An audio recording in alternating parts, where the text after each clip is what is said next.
بسم اللہ الرحمن الرحیم۔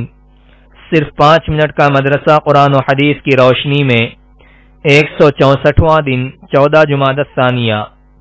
نمبر 1، اسلامی تاریخ۔ غزوات و سرایا پر ایک نظر۔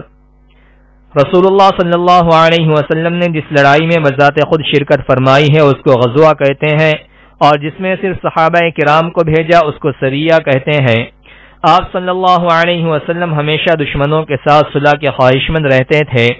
مسلمانوں نے جنگ کی کبھی بھی ابتدا نہیں کی، بلکہ خود دشمنوں نے حملہ کیا یا حملے کا ارادہ کیا تو مسلمانوں نے اس کا مدافعانہ جواب دیا۔ اسلام کی تمام جنگیں اس بات کی شہادت کے لیے کافی ہیں۔ آپ صلی اللہ علیہ وسلم کے غزوات کی تعداد 27 اور سرایا کی تعداد 43 ہے۔ بعض مورخین نے دونوں کی تعداد 82 بتائی ہے۔ ان تمام جنگوں میں مسلمان شہیدوں کی تعداد 259 اور مخالف مقتولین کی تعداد 759 ہے، جن کی مجموعی تعداد صرف 1018 ہوتی ہے۔ اتنی کم تعداد میں جانی نقصان ہونے کے بعد پورے عرب سے ظلم و ستم، قتل و غارت گری، فتنہ و فساد اور خانہ جنگیوں کا خاتمہ ہو کر امن و سکون کی ایسی فضا قائم ہو گئی کہ ایک مسافر خاتون بے خوف و خطر تنہا حیرہ سے چل کر بیت اللہ کا طواف کر لیتی تھی۔ یہ مذہب اسلام کی سچائی، اس کے عدل و انصاف اور اعلیٰ اخلاق کا صدقہ اور حضور صلی اللہ علیہ وسلم کی پاکیزہ زندگی، بلند اخلاق اور ہر ایک کے ساتھ حسن سلوک کا نتیجہ ہے، جس پر مکہ مکرمہ کی 13 سالہ زندگی بالکل واضح ثبوت ہے۔ نمبر 2، حضور صلی اللہ علیہ وسلم کا معجزہ، بے ہوشی سے شفا پانا۔ حضرت جابر رضی اللہ عنہ فرماتے ہیں کہ ایک مرتبہ میں سخت بیمار ہوا تو رسول اللہ صلی اللہ علیہ وسلم اور حضرت ابوبکر صدیق دونوں حضرات میری عیادت کو تشریف لائے۔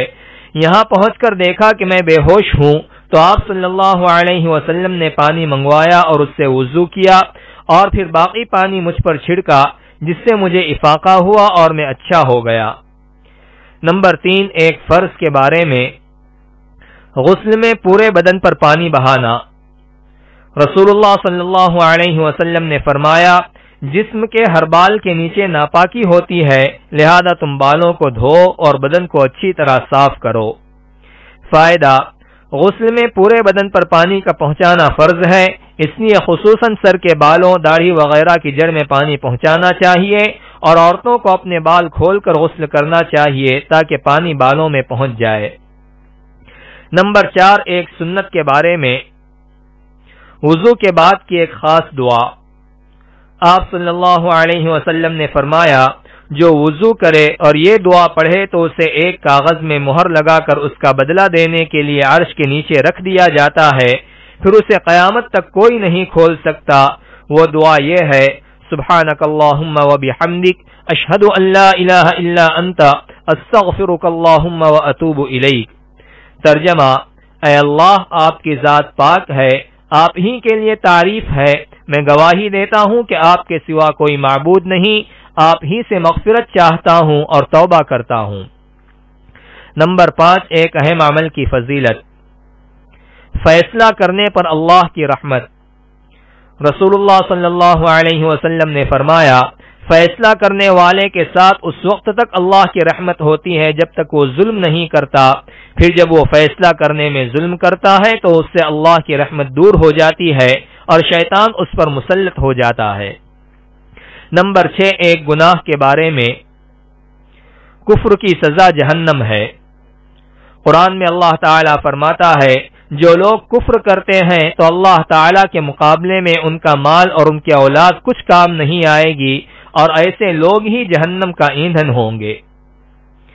نمبر 7، دنیا کے بارے میں، مال و اولاد دنیا کی زینت۔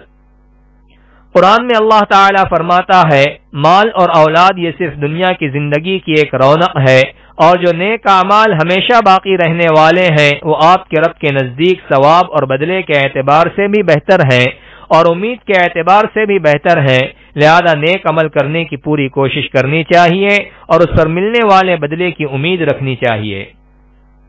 نمبر 8، آخرت کے بارے میں، قبر کی پکار۔ رسول اللہ صلی اللہ علیہ وسلم نے فرمایا، قبر روزانہ پکار کر کہتی ہے، میں تنہائی کا گھر ہوں، میں مٹی کا گھر ہوں، میں کیڑے مکوڑوں کا گھر ہوں۔ نمبر 9، طب نبوی سے علاج، بڑی بیماریوں سے حفاظت۔ رسول اللہ صلی اللہ علیہ وسلم نے فرمایا، جو شخص ہر مہینے 3 دن صبح کے وقت شہد کو چاٹے گا تو اسے کوئی بڑی بیماری نہیں ہوگی۔ نمبر 10، نبی صلی اللہ علیہ وسلم کی نصیحت۔ رسول اللہ صلی اللہ علیہ وسلم نے فرمایا، اے لوگو، اللہ تعالی فرماتا ہے کہ اس سے پہلے لوگوں کو بھلائی کا حکم کرو اور بری باتوں سے روکو کہ تم دعا کرو اور میں تمہاری دعا قبول نہ کروں، اور تم مجھ سے مانگو میں تمہیں عطا نہ کروں، اور تم مجھ سے مدد طلب کرو اور میں تمہاری مدد نہ کروں۔